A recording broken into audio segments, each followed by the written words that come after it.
Tiniyak ng Bureau of Fisheries and Aquatic Resources o BFAR na ligtas pa rin kainin ang bangus. Ito'y sa kabila ng inilabas na pag-aaral ng Department of Science and Technology o DOST kung saan nakitaan ng microplastic ang ilang mga bangus sa Mindanao. Sa public briefing kahapon, sinabi ni BFAR spokesperson Nazario Briguera na wala pa namang pag-aaral sa direktang epekto ng microplastic sa kalusugan ng tao.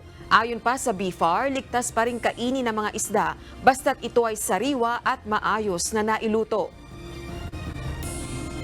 Sa ngayon po kasi, wala pa pong established fact tungkol po sa microplastic or established information. Pagdating po una sa impact nito sa tao